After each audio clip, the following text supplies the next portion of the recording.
Hey everyone, some listeners may find potentially sensitive content in this episode. Please check the timestamps before listening. Hello and welcome to another episode of The Third Wheel. I'm one of your hosts, Hamish. And I'm your other host, Aaron. And today we're joined by Anum, who's a nomination from Arub's episode, and she's the author of her own book. Would you like to introduce yourself?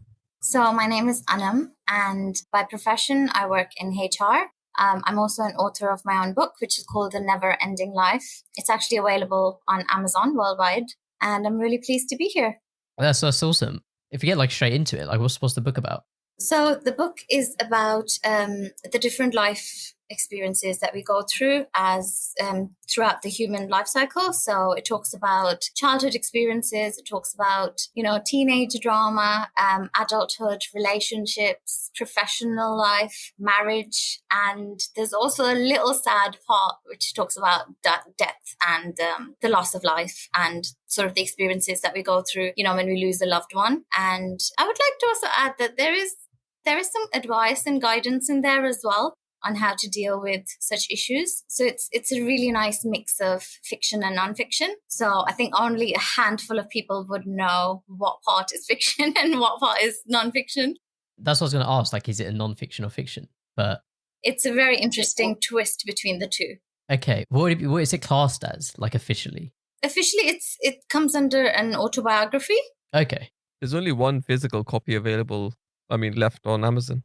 I don't know how many you had printed, but it says that there's only one left in stock, and obviously you can get the Kindle version for any of those interested.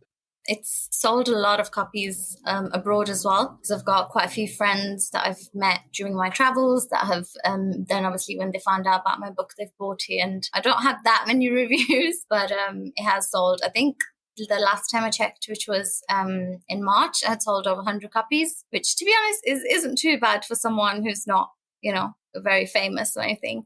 When it sounds like you cover a lot of stuff. How long's the book? So the book's not too long. It's only 284 pages. Okay. And you managed to cover kind of all those different topics you said. It seems like. Yeah, so it's written across 14 different chapters. So each chapter is about sort of kind of like each chapter of your life. So one of my favorite chapters is called The Travel Bug. And I talk about my different experiences of living abroad, traveling to different countries. I've also done a lot of solo travel, which don't think a lot of people do. So that's one of my favorite chapters. But yeah, it does cover each sort of different chapter of, sort of the life experiences that we go through and as human beings. So when did you kind of start it? When did you write it? So it's quite interesting, actually. I was doing my MBA abroad from the summer of 2015 till the winter of 2016. And during my dissertation phase of my MBA, I was studying in Thailand, and I felt very isolated. I felt very, I don't want to say alone because that sounds really sad, but yeah, obviously living in Thailand, studying there was very stressful, especially for an MBA. But the language barrier, the time difference with the UK, and not being able to kind of call your mom or call your best friend when you're kind of after class when you're stressed out. So I kind of used that and went to a local Starbucks and just wrote about anything and everything. That's how it really started. And then from there, I started blogging about it. And then I think about three blogs into it, someone who's, I think was an acquaintance at the time, said to me, oh, your writing's really good and you should, publish it. And because it's going to help people. And I said, I'm just going through my MBA right now. I think I need to help myself at the moment and get this dissertation sorted before, I kind of go on a new adventure. So anyways, that was that. So I just obviously closed the idea. And then a couple of months later, a friend of mine said the same thing because she had been reading my blogs. And I think that's when it kind of hit me. And I said, you know what, if my words, my writing are helping someone, then maybe, I should look into the idea. And so a couple of months later, after my friend suggested it, I looked into a publisher, spoke to them. They wanted a couple of sort of initial thoughts of what I was writing about and, sort of like an sample of my writing. And once obviously I gave them everything, it never stopped until it actually got published in February 2018.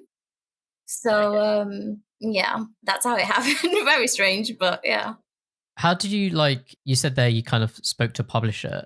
How do you even go about kind of finding them? And why would they kind of speak to you, being someone who's kind of, as you mentioned, not famous, or you haven't previously written a book or anything? The reason they were very interested in my writing is because the kind of book that I've written, no one else has sort of thought about it, kind of thing. It's very different. So it's not, oh, there's two characters and they fall in love or someone dies. It's very much like any person of any decade can read that book. So I've had reviews from people that are, over 50s, and then I've had reviews from people that are sort of my age, and every single person has really enjoyed it. It's I think one of the reviews said something about it takes you on a roller coaster.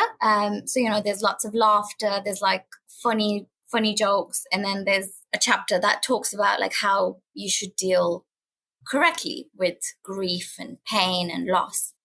So obviously, I think one of the reviews did say, oh, you made me cry. And I was like, oh, God, that was not the intention. But yeah, I think that's why they were quite interested in me. I did speak to quite a few. And I think the first couple, when I spoke to them and I kind of saw how much work goes into actually finalizing everything, I was like, oh, my goodness, I don't think I can do this with a full-time job. But I just guess it was meant to be. So it happened. Yeah, when you said there was a bit about death in it, but then you also said it was an kind of officially classed as an autobiography, I was kind of confused. I was like, wait, so you're not very dead, much here. You're here. You're speaking to us. How does that work? Sorry, just to give you a sneak peek, because I do want people to read it and I don't want to give too much away. I have had a couple of near-death experiences. Okay. So that chapter does cover one of them. And I think that chapter is also a very beautiful introduction to my very gorgeous cat, Oreo, and how he came into my life and, saved me, sort of thing. Okay. You said you've had a couple near-death experiences. Yeah. but one of them's in the book. Yes, only one of them's in the book, I think. Can we talk about the other one? We can do, yeah. So recently, well, not recently, about a year and a half ago, I went through a miscarriage and I lost so much blood that I literally was on death's door at that point. And unfortunately, didn't get very good sort of support and medical care from the NHS. And mind you, this was all pre-COVID as well. So I'm not quite sure what happened there. But normally, I don't know if this is too much information, but normally when, you lose a baby, the normal period of loss of blood is 2 weeks. However, I was bleeding for 6 weeks. So as you can imagine, I was I was almost out of blood, like I like to call it. And the funny thing is I'm anemic anyway. So it was it was very, I wouldn't say scary, but I think painful experience that I went through. When you say anemic, is that the one where you get injured and you can't stop bleeding, or is that the other one? No, so anemic is when you have less red blood cells in your body and your just normal blood count is very low. Oh, okay. No, I'm really sorry. Yeah, sorry to hear that. Thank you. Do you think you'll ever release another part to the book, a second? I've actually been asked that question a lot of times, and one of my sort of last life experiences, someone did say to me that maybe you should write about this, but I'm not quite sure if I'm going to take that suggestion on board, just because I don't want to write about a sad, painful experience. However, maybe in the near future, I will probably release a sequel. Okay. Is that Hush Hush, or is that? That is Hush Hush. maybe. Okay. No, but that's really cool. I wouldn't know where to start, even if I wanted to write a book. So is it mostly in first person, almost like a blog, you're kind of? It's a little bit in first person, but it's a little bit in third person as well. So it just depends on what chapter you're reading, basically. Okay. What was kind of so you said without spoiling the book too much, you said there were kind of all these different parts of it, relationships, marriage and stuff like that. What's kind of your favorite part of the book? I think I have two. So the chapter called The Travel Bug is one of my favorites, just because it mentions, one of my favorite things in the world, which is to travel. Sadly, we've just not been able to do that recently. So I'm very, very blessed to have traveled just before COVID started as well. However, the chapter where it talks about loss is, again, a second favorite. And the reason for that is, and I think a lot of people will find this very strange, But the reason for that is that it's very, I would say it's a chapter that's more sort of like a guidance kind of booklet, you can call it, because it tells you it sort of helps you how to deal with whether it's the loss of a loved one or it's the loss of just a love, because, sometimes people break up, they divorce, or it just doesn't work out. So it does kind of give you different tips. And, I think one of the sort of short story in that chapter also talks about how I think I dealt with it as well, which I'm not saying was the best way. But I think sometimes it's really important, and it might not be for everyone, but sometimes it's really easy to learn from someone else's experience rather than, be told to, do this or do that. So I personally find that very sort of valuable. But like I said, everyone's different. So yeah, so those are my two favorites. Yeah, no, I've had this idea to write a book where like it'd be like almost like an autobiography, yeah. But each chapter would be on a girl that I liked. Oh God. Here we go. And then it would be like basically just how it didn't like work out or whatever. That's quite an interesting idea, though. Yeah, I know. I hope there's not too many. Oh, I hope not either, but it might be, I don't know. Hopefully it's not a long book, but it's probably never going to happen. Maybe I'll do it like an online thing. I don't know. How did you, I'd probably have to like change the names and all that. Did you have to do that? Did you have to like change names of people in the book? Yes, of course. Because like I said, it's a twist between fiction and non-fiction. So some of the stories are true. And then some of the stories are just, based on sort of like a fantasy. But the true ones, I did have to change the names. And obviously that was a very painful process.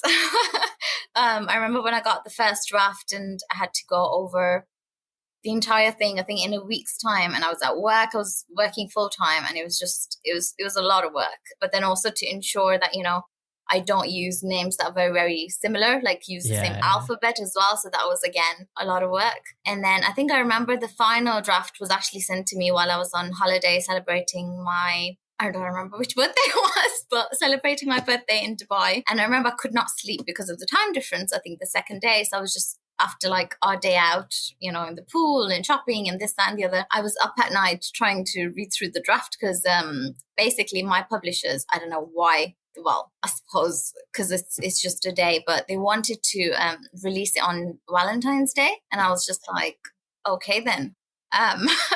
So I was obviously on a very tight schedule. So I was just up. I still remember that moment very clearly because I was like, oh my God, my book's about to release. Like, I don't believe this. But yeah. And then it released the following month. I wasn't happy about the date because I don't really do Valentine's Day, but yeah, it just happened. Was there a specific reason why they wanted it on that day? I think the reason for that was, I think it's the second chapter, which is about love. And they thought, because obviously after Christmas and New Year, that's one of the holidays, I guess, if you can call it that. So they were like, it'll be really good. And obviously you have an element of love and relationships and loss and this, that, and the other. So let's do that. And I was like, okay, then, if you say so. You also mentioned how like they sent you like the final draft. So how does kind of the writing process go? Do you have like editors and they would kind of edit what you've written and then send you? So no, so it wasn't edited as in my writing wasn't edited, but obviously, so it's quite, the layout is quite interesting because it's not just like each chapter isn't a long story. So if, like I said, one of the chapters is called The Travel Book, but then in that chapter, there's short stories about travel. So one of them, if I remember correctly, is about solo travel. So what they had to do was they had to kind of draft in, like put all the stories together. And then I think where I was missing a little bit content, they were like, oh, can you write something else? Or I remember there was one of the stories, they said, oh, can you elaborate on one of these points a little bit more? So I had to add more paragraphs and go into a bit more detail about that particular point. So it was that kind of editing, but no, they didn't edit my actual writing. It's more sort of like, the grammar and paragraphs. And if I needed to add more detail, it was that kind of editing basically. Yeah. And then kind of the like marketing side of stuff. And especially because you, like me and Hamish, we got a friend who was actually like our first ever episode, and he released a book recently, but it's like just a digital book. It's just an ebook. Whereas your one, it's like Hamish mentioned, there's like physical copies like being sold. Does like the publisher take care of all that stuff, or do you have to kind of get involved in it? Is there a lot of like money involved? Yeah. There was a little bit of money involved, obviously. But yeah, it was a little bit of both. So the publisher kind of looked after sort of, I think publishing side of things in terms of magazines and newspapers and things like that. And then obviously social media marketing, I kind of took into my kind of control. Also, once the book did release, I ordered some copies myself and did a book launch party for a couple of close friends and family. And obviously sold a couple of copies there as well. So that, again, that party and images taken in that party then were used for online marketing. And so I think the social media marketing, it's kind of under my kind of umbrella. But the magazines, the newspapers, that kind of side, I let the publisher take care of that because obviously I don't have those contacts. No, that's wicked. And like people kind of, you mentioned how like people have reviewed it and said like this has helped them and all that. You said like in the book as well, you kind of give advice, or you try to kind of give tips. Have people like going contact you like personally, being like, oh, this has kind of really helped, or even like friends or family and that kind of stuff? I think it's quite a strange one because my friends have said that before the book was released. So when they kind of saw a couple of my blogs, where it's been more sort of just random people that have come across the book or have read it and have contacted me on LinkedIn, on Facebook Messenger, on Instagram even. And I think that has been very, very rewarding, I would like to call it, because I think sometimes it's a very rare quality in a person to turn their pain into something, positive that will help other people. And, I feel like I have that quality, and that's what I've done with my sort of life experiences. I mean, it's quite sad that I've been through so much at such a young age, but again, obviously that it was meant to be that way. But yeah, the fact that I've turned it into something that can help other people, I think that's just invaluable for me. Like, I remember so many times over the last couple of months when I've received a random message to say, oh, by the way, I know you don't know me, but I read your book and, I've finally managed to find you on Instagram, and I just wanted to say thank you so much for writing it. And it's just made my day. Like, I don't know how it works, but it's been really strange because it's always happened on a day when I'm not having a good day. So obviously it's just like cheered me up and kind of made me smile and think, oh, life's not that bad.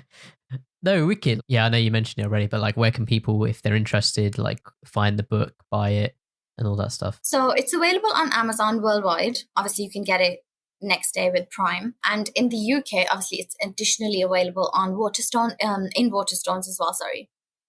Like actually going into, like, have you been into the store and like seen it like on the shelf kind of thing? Or is it like an online? I've not actually seen it in the store, but I've only just checked my local stores. I've not like gone into the city centre store. But I have seen it online that it is available on Waterstones. So that in itself, again, was quite unbelievable. Yeah. I bet there's like, it must be like a couple copies in some Waterstones at some point. There must have been. I think probably in the bigger stores. Yeah.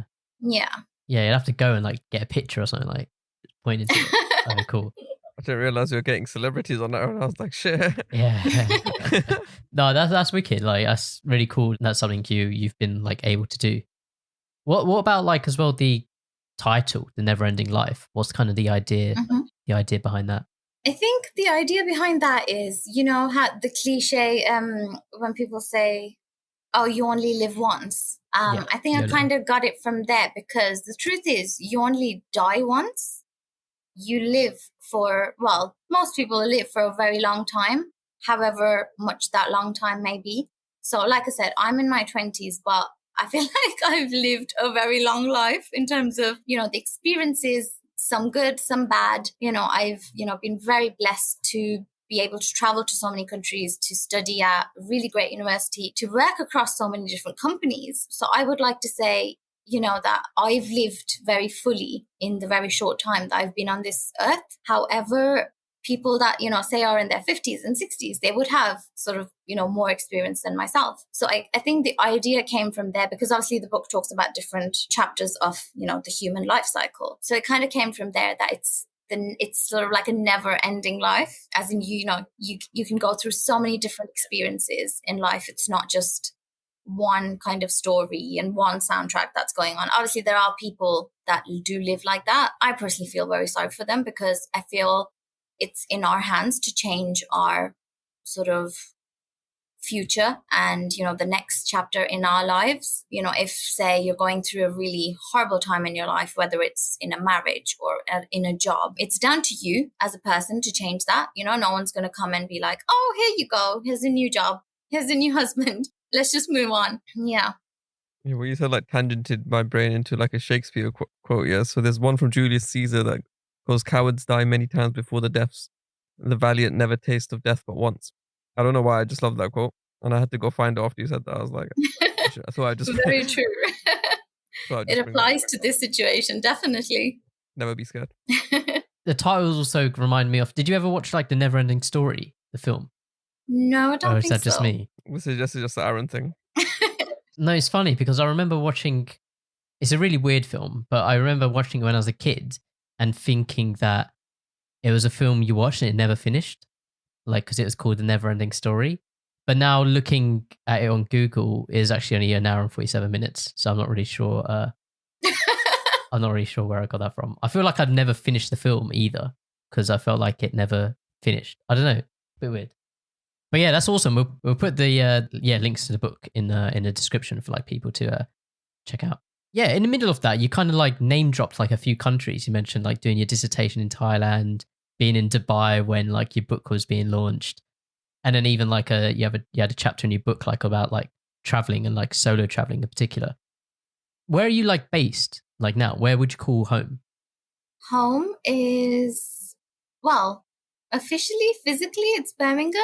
However, originally, obviously, I'm from Pakistan and I've actually lived half my life there. Well, yeah, half my life there. I remember I was so excited when it was my 26th birthday because I was like, oh, I can say I'm half and half now because I moved to the UK when I was 13. So I was very much waiting for my 13th birthday because I always had to say, oh no, I've lived half my life there and then here. So it was a bit confusing. But yes, I moved to the UK when I was 13. And then, yeah, I've just been in the UK as in sort of officially home-wise. And then once I completed my bachelor's degree at Aston University, I went off to New York to do an MBA, which was combined in New York as well as Ireland. And I don't think a lot of people can say that at my age. I guess I was 22 maybe. So it's like half in New York, half in Thailand? Well, more than half in New York. So New York was 12 months where I was doing evenings and nights of business school. And during the day, I was working as a HR analyst on Wall Street. Okay. So big money. And then the last 4 months of the MBA was in Thailand, but that was just studying in Bangkok. And it was a very interesting time of my life because it was very stressful. Luckily, because I had done a placement here during my bachelor's degree in Germany, I didn't actually have to do it. Well, the degree didn't require a dissertation for my bachelor's. So my MBA dissertation was my first one. And it was, I think that's one time in my life where I can say I was super stressed. That too in, you know, a completely different country, language barrier. I'm very close with, well, I used to be quite close with my mom. So I would always give her a call, but I couldn't do that because there was a 9-hour time difference. So yeah, that was very stressful. And you mentioned Germany in there as well. When were you in Germany? Okay, so I've lived in Pakistan until 13. So moved to the UK. Then I was in the UK. And then when I was doing my bachelor's degree, I did a sandwich course. So my placement year was in Germany, where I didn't work in HR. I worked in IT because when I was in university, I was having this sort of dilemma of IT and HR. And I didn't know where to go kind of thing. I knew I wanted to be in business from a very young age, since I think I was 12, which is just crazy. But I just didn't know what I wanted to do within sort of like the wider umbrella of business. So yeah, I did a placement in IT in Germany. And as much as I loved it, I didn't see a career in IT. I don't know if you've noticed, but I giggle quite a lot. So I'm a very sort of like bubbly person. I'm known as Little Miss Giggles in the office. Whoa. What are you trying to say about us? No comment. I just, yeah, I couldn't just sit at a desk and look at Excel all day long. So I came back, gained some work experience in HR, and then HR became the future. And so that was that. And then obviously I completed my final year of my bachelor's degree. And then as soon as that finished, the plan was, the big life plan always was, so I want to do my master's or MBA or whatever I wanted to do. It would have to be done before sort of like the time I had said I wanted to get married. And it kind of fitted really nicely. So I finished my bachelor's degree. I had a lot of work experience before I started my MBA because I was working throughout being a student, which I don't know, I sometimes look back on and it makes me a little sad because I feel like I didn't do, I didn't live the uni life. But anyways, that was that. It was what it was. So I went to New York for my MBA after my bachelor's degree. Again, it fell with my plan because I was getting that 1 year of work experience in New York. And I did my MBA, came back. And so that's Pakistan, UK, Germany, and US and Thailand. And I think I'm missing China. China happened in just before my second year of university, I think. Yeah, just before my second year. So it's so strange because I've always, as a child or a young adult, I would say I've always been very shy and quiet. However, it was during my sort of A-levels that kind of gained a bit of confidence and, went into public speaking and all that. But yeah, an opportunity came up at the end of my first year where I could do an internship of teaching English. So I went for 2 months to China and I taught English and made lots of little friends. And the last sort of crazy thing I did was I went on to the Great Wall of China. So I was really excited that I could say that because I still remember so clearly when I was booking my ticket. So my internship was in a small town called Hangzhou. And as teachers, we would only get, I think, 2 days off every 10 days. So one of the 2 days, we all just, as a group of teachers, went to Shanghai. So I was like, tick box, Shanghai is done. At the end of the internship, this madam was going to travel to Beijing all by myself. And I was going to go onto the Great Wall of China. And I remember when I was booking my connecting flight, so everything was booked as a sort of one package kind of thing. When I was booking my flight, I remember my mom was on her way out of the house at that time. And she was like, I think she was going grocery shopping or something.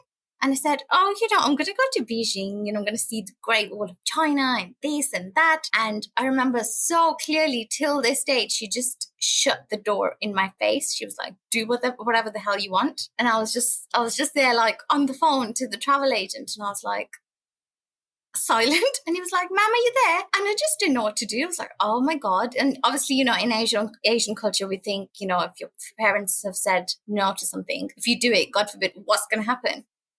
But I think that was the one time I was like, no, I just cannot travel 16 hours and not see the Great Wall of China, because when am I going to ever do that? And obviously, clearly not after what's going on right now in the world, So anyways, so I was there. I was like, oh yeah, okay, let's book it. Let's do this. I don't know why that's sort of like a memory that's stuck in my head, but that's what happened. What's been like your favorite trip out of all of those? Like if you had to go one place again. So if I told you like you could only visit one of those places ever again. Ever again? Yeah.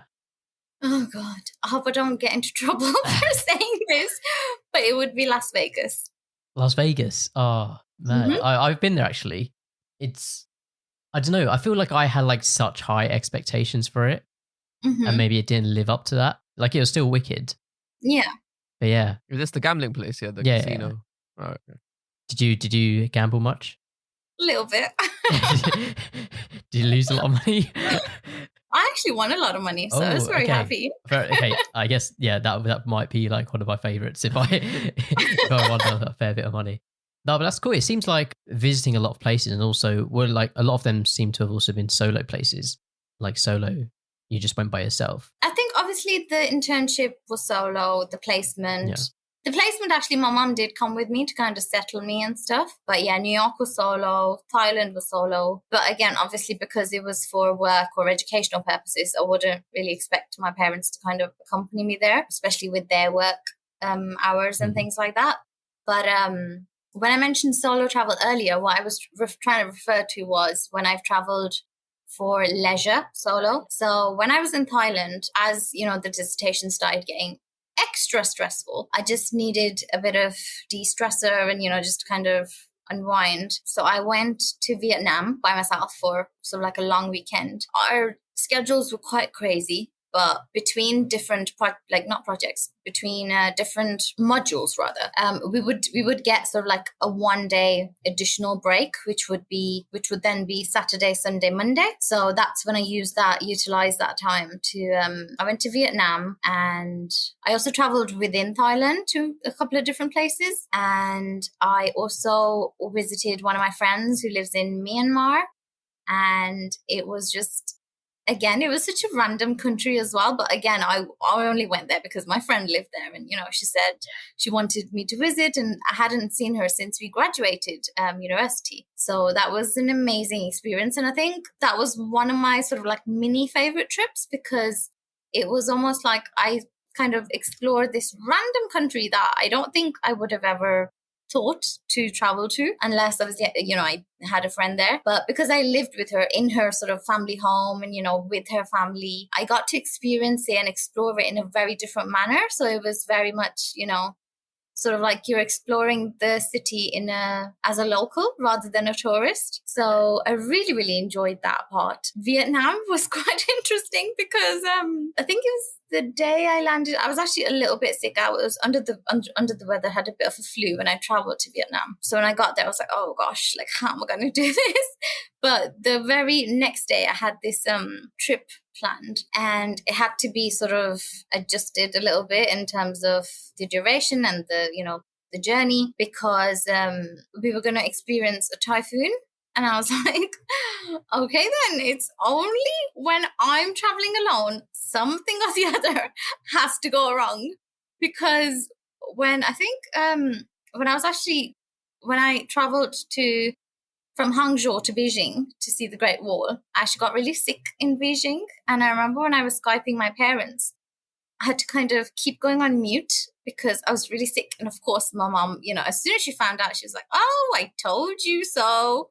So when this typhoon warning came, I was like, oh, great. I hope this is going to be okay. And again, my parents were so against the trip because I think in their head, they had sort of they had old news in their head in terms of, oh, you know, there's war going on and it's not safe for women and this, that, and the other. And I was like, no, it's actually quite safe. It's strangely enough, Hanoi is named one of the safest places for women to travel alone, which I did not know until I actually was there. So I was going to say typhoon counts as another near-death experience. Yeah, so I suppose, yeah. So did you actually like experience the typhoon, or was it just a warning? A little. Well, we had the warning, but then I think when I went on a day trip, I can't remember the name of the place I went to, but I remember, you know, when you take a little break during the journey, I remember standing outside at this little cafe and my dress kept flying, and I was like, oh God, I think I'm wearing the wrong outfit for this day. But then, of course, I didn't know that it was actually going to come as in on the day, because the warning was for the next day. So I still remember I have this picture where my dress is flying. I was like, oh God, this is, you know, private album. But it was quite scary, to be honest. Jokes apart, it was a little bit scary, just, you know, being on very unfamiliar territory. My parents were quite annoyed because I don't remember clearly, but I don't think I told them until I actually got to the hotel. So that was just one of the things I did. But yeah, I think when they was kind of telling me, oh, you know, there's a war going on and something about women and it's dangerous and this and that. And I was like, I don't think so. Everything seems fine here. But again, I guess we were both on very different pages. Yeah. What are some, like, you know, people looking once like COVID settles down, once people are allowed to travel again properly? What are kind of things that I guess you've learned from your experiences traveling to all these different places, like that people, I guess you should do, like either when you're like booking or looking for a place to travel to, or you're booking a place, or when you arrive, like other things you should kind of do, like regardless of where you go? I think one of the things that you should definitely do is kind of check reviews of the place that you're going to stay at, but also the surroundings of that hotel or resort or wherever, you know, that you're going to stay at. Because I think, especially as a young Asian woman, having traveled solo quite a lot, sometimes it can be a bit scary if, you know, like for example, if like me, you want to go for a walk after sunset, and you know you're gonna be a bit like, oh, I don't know if this is, you know, the right place or the right neighborhood. A lot of women, I'm assuming, I'm sure this is, you know, from news, but not everyone is as lucky as some people are in terms of, you know, coming back home safe. So I think it's really important that you thoroughly look into reviews of places that you plan on visiting, but mainly places nearby of your hotel as well. Because what you don't want is, you know, you're kind of in bed after your shower or your bath, and this sort of chaos going on outside the hotel, and kind of freaks you out, and then you can't sleep. Luckily, touch wood, that's never happened to me, but I know of a couple of friends that has happened to, and I think that's why I'm very, very particular where I stay.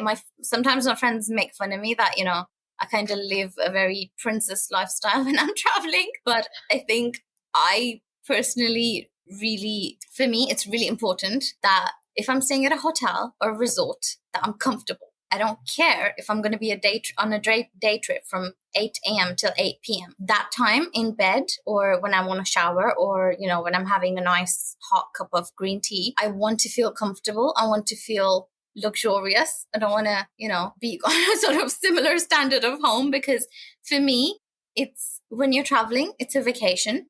And the whole point of that is that you don't think about home, you know? So if your bed is not comfortable, then it's just going to make me think of like, I don't know where I am, you know? Yeah, no, that makes sense, I think. Do you have a favorite airline that you've been on? Oh. I'd have to say Emirates. Emirates, okay, yeah.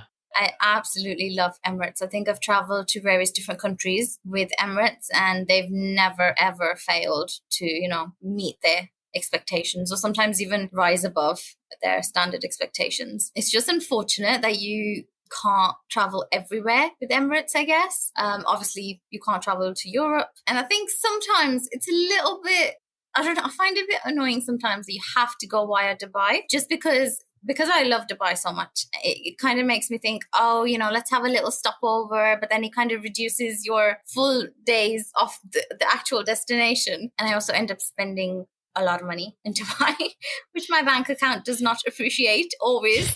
So, yeah. But I think Dubai has one of my very, very precious memories, which is I actually skydived in Dubai on my birthday 3 years ago today. Well, not today, but 3 years ago on my actual birthday, I skydived. I was joking when the instructor gave me some paperwork to sign, and my mom was there, like, obviously she was reading one of our duas, and I was like, woman, can you not see like how secure it is and the fastening and, you know, all that kind of stuff?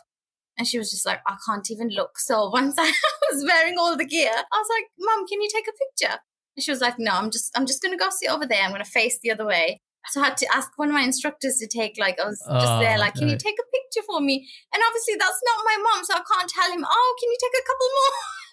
Because my mom has this thing, when I asked her to take, funnily enough, actually asked her to take a picture of me yesterday, because I was wearing this sort of workwear dress, and I've been going to the gym, so like you could tell where I've toned and stuff. And she just said to me, oh, okay, as if, you know, I was like, oh, it's gonna on. She was doing something, and I said it's only gonna take 2 minutes, and she was like, oh, of course, as if my daughter only, you know, appreciates and she's happy with one click. I was like, I just laughed. I was like, that's so funny, but so true. But yes, I was there with the instructor, and I asked, bless him, he did take some really nice pictures. Oh, but yeah, that's one of my precious memories. And I remember when I was given the paperwork, I was just laughing. I was like, oh my goodness, on my birthday, I'm literally signing my life away.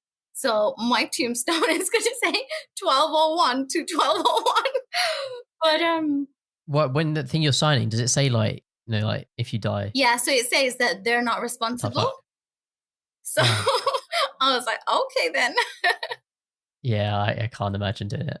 I can imagine Dubai being a really nice place to do it, but still I'm a bit like, It was incredible. Yeah, no. Don't like heights, so can't. Oh, okay. Maybe not. Maybe That's not. fair. When we get sponsored, I'm making sure you're jumping out of us. I don't think you wouldn't do it anyway either. I wouldn't want to, but if we're securing the bad, Aaron, bro, we're going on it, bro. I'm telling you, I only told you I'd only do it if for the chirps, man. Maybe you could blindfold Aaron. Hamish? No, I'd just be able to feel it, you know. I'll be able to feel like the atmospheric pressure or whatever it is, like. You know, once you've jumped and you're in the sky, it's so what's the word? It's so serene and so peaceful that you just forget the world. Like I feel like I'd pass out though and miss it. Aaron will just accept death. Then. That's why he'll be peaceful. He'll be peaceful because like I've just accepted death. I'm gonna die. Oh, it'd be like maybe have like a drink or something before. I'd have to something that doesn't increase anxiety, obviously, as well. Yeah, Red Bull maybe because it gives you wings. Oh, it gives you wings. Yeah. We're not sponsored. I'll need it. Yeah, maybe. Yeah, I said I'd only do it if it was like for a girl, yeah, or. Oh my god! Here we go. If I was on like I'm a Celebrity, Get Me Out of Here, and like national TV. Because that'd be a lot of pressure to do it. Would you do it on the first day, Aaron? If she really wanted to do it on the first date, we'd do it on the first date. Oh my god. You wouldn't. I know you would. Don't act like you would. I don't know. It would be quite embarrassing though if you passed out. Yeah, it would. I'd have to get a good picture for the Instagram as well if I was doing it. No, you say you took the picture when your eyes were closed, didn't it? No, if I got down from the skydive and I was like, oh, can I see the photo? And my eyes are closed, I'd be fuming. I would be absolutely vexed. You need to make sure that you keep your eyes open then, don't you? Yeah. Taking a view. I don't think you'd be able to close your eyes though, to be honest, you know, because of obviously when you skydive, you normally do it over a view anyway, but because of the view and where you are in the sky and, you know, when you look down, like it's like, it makes you realize that you're such a small, tiny thing in this massive world. Yeah. But Aaron knows that already, believe me. Yeah. I think it'd be more like, that's so mean. Yeah, I know, he's bullying me, right, isn't he? You know, I never thought about like skydiving in Dubai. Obviously, that would obviously look way better because I was like, if we ever had to do it, I assumed it would always be UK based. But I was like, Dubai would look so sick, mate. Because from the top here, it looks so sick. Yeah. I'm not gonna like skydive in like Essex or something. You know what I mean? Like that would just be pointless. And I doubt they'd do it in like central London either. Like you probably can't do it, like because that would be a good view as well. But it's too home. Do you know what I mean? I know what you mean, but I actually felt like I lived out for a year. And it made me actually appreciate like England and London a lot more. For me personally, like, so I actually like really like, even though I know what you mean where it is home, I still like have this kind of, oh yeah, it's home, but I love it kind of thing. Yeah, definitely. I think after I lived in the US, I definitely appreciated the UK a lot more. Yeah, I didn't say it, but I lived in the US as well. And I don't know if it's just the US thing where like you live in the US for a bit and you're like, UK's all right. Yeah. Oh no, I was going to say the skydiving thing. If you know how the skydivers skydive into Wembley before the quarterfinals or the round of 16 or whatever. Yeah, okay, yeah. Yeah, what if you did that, and then like you saw them, then you're there for the match, and then they go and win the Euros right after, like tomorrow. Oh, I don't know, man. Oh, that's a tempting one, you know. But what if I mess up? What if I absolutely fuck it, you know? Like I stack that. How can you mess up? Won't you have someone on your back, like the main? Yeah, but what if like? Yeah. What if like we miss the stadium? Do you know what I mean? Like, and then that's on TV. You know what I mean? Or we land, yeah. And then I just throw up on the pitch. Do you know what I mean? Oh my goodness. Can you imagine? I do worry about you know? Yeah, it would be bad. I'm sure it wouldn't happen. Anyone listening that wants to skydive, yeah. Aaron, I'm going to refer you back to that Shakespeare quote. A coward dies many times before death. I'll do it for the right opportunity. So, you know, you said you would do it for a girl. So what does that mean? No, that just basically means like, I'd be more tempted. Like if Hamish was like, do you want to go skydiving? That's like a no. Like if first of all, can I just clarify? I wouldn't actively go. That's so sad. Yeah, but isn't he your friend? Yeah. But if you messaged me, it was like, do you want to go skydiving? Can I just say I flew to San Francisco for this prick here, so like this is you can see this. You can't say I'm bullying him. I flew halfway across. Yeah, but I'll just be like, why do you want to go skydiving? Let's just go. Bro, you made me get on a plane. I don't like planes. I don't know. But like, if I was like dating a girl and she was like, Right. oh, should we do skydiving? I might be like, oh shit, what do I do here? Like, it would be more of a consideration. So what would you do? I don't actually know. I don't know. He would say yes. He's acting like he's going to don't say know. no. He's not No, going to say no. 'cause- I'm telling you this. I don't know. He seems like a bit of a, like And Ashik put type. Instagram poll. An Usher. Put Instagram poll. I'll take Usher. I don't know. I think, I don't know what I'll do. I wouldn't want to do it, but I'd feel like, do you know what? Like, maybe I can Obliged. face my fears. Like, there's a reason to face it. Like, there's a reason to do it. If I'm just going with Hamish, I'll be like, no, let's just go Nando's. You know what I mean? We can just, it's fine. What if you get Oh Nando's my at the end of goodness! it for Did free? you just put Nando's and skydiving on the same? It depends what one you go Oh to. my goodness! I don't think I can continue with this conversation. Yeah. Let's move on. I'm very offended. Let's move on. This is the same person that had a go at me for saying that why do we usually go either like Nando's or GBK when we used to go out for like dinner pre-COVID? Yeah. It doesn't have to be Nando's. Let's go Nobu, man. It's fine. I'd rather do that. I'm waiting for my free one. What's kind of then? I have no words. Nando's. What's but we do. Actually- Yeah, go on. I have a question. Go for it. What's your think. spice level? Both of your spice level at Nando's. Okay, yeah, I'm proud of this. I'm hot. Mango and lime with medium sauces. Are you serious? To be fair though, I had to train myself to get to that level of spice. Let me guess. Was this about a girl as well that Yeah, you took no, to Nando's? No, it wasn't. He wants No, to make no. sure he doesn't look like a wimp, in Nando's, whereas it shouldn't matter. No. I wouldn't take a girl to Nando's. You see. Oh, so that's just for Hamish. Yeah, that's just for the boys, you know. That's so sad. Nah, he's saying this, but yeah, one of the most famous stories that so back when we were at uni, we went to a restaurant and he ordered a chicken tikka masala, and because he wanted it mild, and the waiter was not having it from him. He's like, "You're brown. You can't be doing this here." To him specifically, and he got shit for it for the rest of the 2 years. Yeah, it was long. It was long. Well, what spice do you? What level of heat do you go for She's gonna at say the Nando's? Vusa hot or something. Extra hot, obviously. Extra Have hot. you tried the Vusa ones? The Yeah. Vusa hot level. No. That's the yeah. sauce I always have, like, with the food. Oh no, you could get it in the food now. You know that. So because I told my friend Waleed, like, there's an option for Vusa hot. Do you want me to get this? Because he said extra hot. I'm like, there's an option for this. Do you want it? He's like, yeah. He's like, bro, that's worth it. Wait, like, did you say okay. Vusa hot? VUSA. However What's you that? want to It's say the it. little black bottle, isn't it? Yeah. It's a dangerous bottle, Aaron. It's a dangerous bottle. Nah.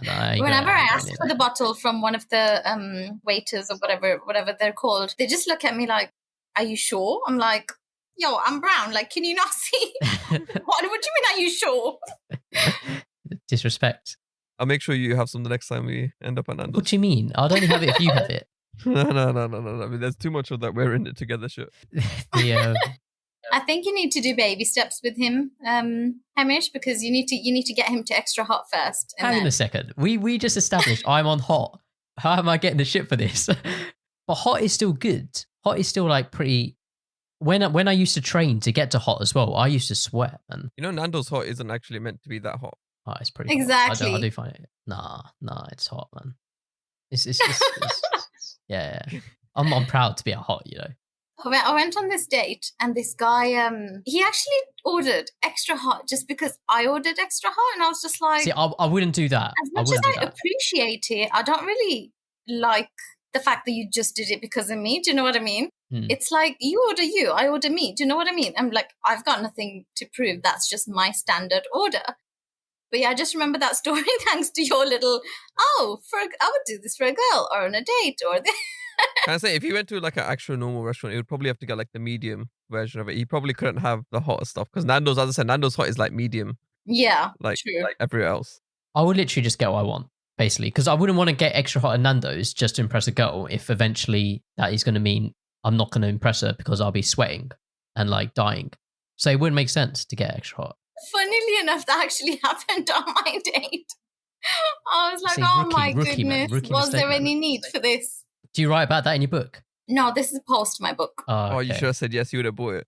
Right then and there. No, because I already know. That's a rookie mistake, man. Can't be doing that. But yeah, what we do, like how we like end each episode is like asking you just like some final questions, and then there's like a call out bit and a shout out. Yeah, if I start off with the final questions, the first one would be, what is one piece of advice you would give to a younger you? I think I would say have more fun. You know, I know it's good to know what you want in life in terms of career-wise at a young age so that, you know, you can kind of carve your path that way. But I think one thing I've learned is you have the rest of your life, you know, once you've graduated, you have the rest of your life to work till, you know, pension age or retirement age or whatever it is that suits your circumstances. But I would definitely say to my younger self to have more fun and not take your career, your future so seriously, and also not to have a very set plan, because my life plan was, you know, I'm going to graduate from university, get my master's done before 27, get married at 27, have my first child at 30, and there are going to be no career breaks after marriage unless it's like for my kids, and that's it. And yeah, sadly, I've learned that, you know, that life, it's a never-ending life, and you know, it's never gonna go as you plan. It's always gonna go as planned by God. And once you have that faith in Him, that, you know, He knows best and He's the best of planners, you'll be so much happier with what He's written for you. Because right now, you know, my life is an absolute mess. It's a chaos, but I don't think I've been as happy within myself as I am right now. Touch wood. So yeah, I would definitely say that to my younger self. Second question is, what is one thing you don't understand about yourself? This is a really strange one, and I really don't understand it because I have been through, like I've mentioned, I think a little bit, I've been through so much negative experience, so many negative experiences in life at such a young age. Like I said, I'm in my 20s, and I don't know how, but I always try to find a positive in those. But also, despite my life, whatever I'm going through, I feel like I have this extra ball of empathy for everyone. And sometimes it gets me in a lot of trouble because, so I can give you an example. So I'm a HR professional, right? So my role is mostly, at the moment, I'm in the employee relations side of HR. So that deals with absence management, long-term absence cases, disciplinaries, grievances, dismissals, you know, all that kind of dramatic stuff. And I have this one guy that, you know, he's been absent of work for the last about 10 months. But the reason is that there's nothing wrong with him medically or physically or anything. He was off because his wife, unfortunately, was suffering from cancer. And I'm here, right? So I know that having pineapple, if you've got cancer, is really good for you, like naturally, and antioxidants and all that kind of stuff. So I was there yesterday at work with a little bag, and I had sort of like a little bubble bath, something in the bag, and you know, a fresh pineapple. And I was just there like, oh, I really want to give it to him and say, you know, it's for his wife. And I wrote a little card. And I was just like, oh, this is a bit awkward because obviously I work for a car company, and he works on the production line. So I was just there like, oh, this is going to be a bit awkward because I think when you work in a male-dominated environment, I think when they see a woman, they get all like excited and they're like, oh, what is she doing? Or who is she? Or, you know, they comment on your looks and your outfit and this and the other. So I was like, oh, this is going to be a bit awkward. So then I went to person's manager who I manage as well. He comes under my zones. And I said to him, I was like, oh, can you give this to this associate? And he was just looking at me. He was like, Anum, I don't understand. I said, when the shift finishes, can you just give this to him from me? And he was just there like, he just was completely silent. I was like, what is the problem? I've just told you to do one little favor. I don't understand what the issue is. And he said, so I need to tell him that this is from you, but I'm giving it to him. And I said, yeah. And he said, why can't you give it? And I was like, because, you know, like, I don't want the guys on the line to think something silly and, you know, make jokes, because obviously it's a very sensitive situation, sensitive situation. And he was like, okay, Anum, okay. And his face was just really, I couldn't understand it. I was like, I don't understand what your issue is. It's a very small thing that I'm asking you to do. And I actually felt a bit offended. I was like, I've supported you on so many cases and you just can't do like a tiny little thing for me. But I think in his head, he was just so baffled, and I'm quite new to the area as well. So he was really like appreciative of my gesture. He was like, almost like people don't do this like nice thing. Yeah, he was just really shocked because I actually gave him another shock as well before bringing this person back to work, because I pushed for him to return on a phased return, which is when you slowly come back to work. When like you do. So, for example, the shift is 8 hours and you work 2 to 10. So obviously that's quite a lot for a normal person, let alone someone dealing with a terminally ill wife. So I pushed occupational health. I sort of escalated a referral. I said, I don't want this person coming back full time. I want them to come back on a phased return. And the manager was like, oh, I'm sorry, I didn't think of that. It's my job to do that. I was like, oh, no, it's fine. I thought of it, and I don't feel comfortable bringing him back after 9-10 months on, such a heavy shift. And this individual is actually nearly 60. So, and I think that's why he was even more shocked. He was just like, he wasn't expecting that from me, kind of thing. And it kind of reminded me of something that, like previous managers and friends and so many people have said that to me, that I don't know how you find it amongst all your pain to kind of be so empathic towards another person. Like, and it's mainly people that you don't even know, so I don't know. I sometimes don't understand that about myself. And I really struggle with it as a professional, because as a HR professional, I can't be too friendly. I have to be very, very professional.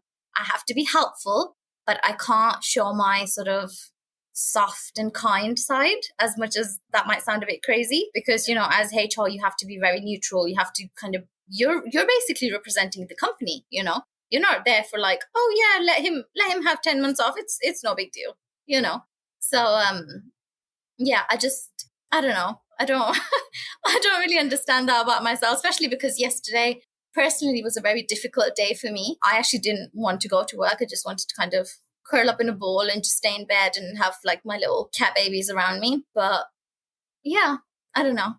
Nice. Are you allowed to have said all that on here?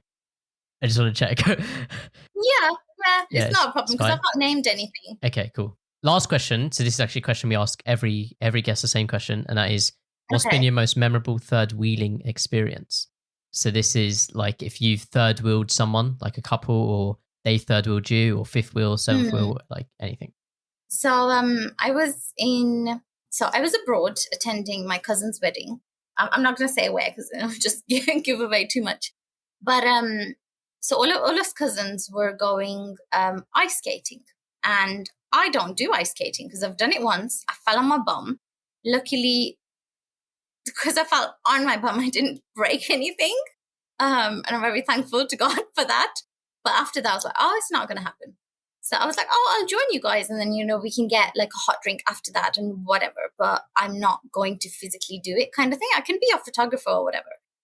However, the cousin's wedding, it was that cousin's house. Well, his elder brother's house I was living in with my family. And my aunt had the greatest idea of sending me with him and his future wife in the same car. And I was just there like, oh my goodness, someone please just come and either kidnap me or rescue me or just kill me because this is so awkward. And the funny thing was that like that cousin and I aren't very close either. He's a bit of a cold knob kind of thing. So I was just there like, oh goodness. And then the future wife as well, she was not friendly at all. And I'm just there like, and mind you, I was like a good 5-10 years younger than I am right now. And I was like, oh my goodness, I'm just never attending another wedding in this country ever again. Yeah, I think that would be my most memorable, but not in a nice way. Yeah. Because it was just so awkward and there was no ice breaking going on in that situation, so to say. So that was my most uncomfortable moment of my life with people. Which, to be honest, I was quite sad after that as well, because I was like, oh, I've come all this way And this was actually straight after my China trip. So I was exhausted, I was jet lagged, and I was like, I've had to travel another 10 hours to get here. And, you know, it felt like he didn't appreciate it. So I felt really, really sad. I was like, oh goodness, that's not a nice way to treat your youngers, you know? Yeah, that was that was the most awkward third wheeling, so to say, that I did. Or was made to do, rather. I would like to, made to do. Next section is nomination / call out. So you can basically nominate one or many people to hopefully be a guest on in the future. Who would you like to nominate? I have a friend called Hayat that I would like to nominate. I can't think of anyone else, but is it okay if I come back to you with anyone else? Yeah, that's fine. That I think of. Yeah, just let us know. But who's it? Hayat? Yeah, we'll tag them when we like release your episode. So that should be good. And last bit's a shout out. So basically anything you want to like plug, promote, tell people to like check out. Can literally be anything. So yeah, what would you like to give a shout out to? I think I would really love people to check out my book. As mentioned, it's available on Amazon worldwide.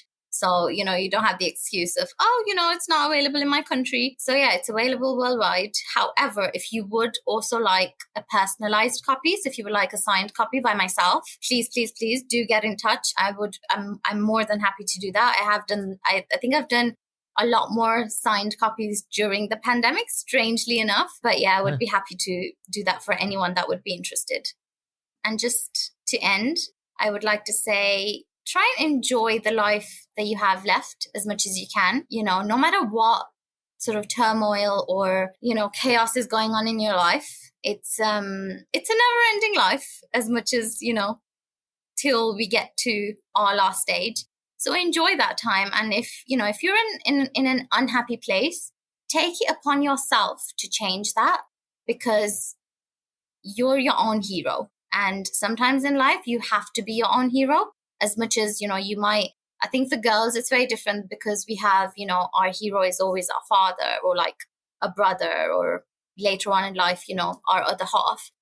But I think one of the things that I learned while writing my book is that you need to be your own hero to make sure that your life, which is, you know, your movie, is going to be a blockbuster at the end of it.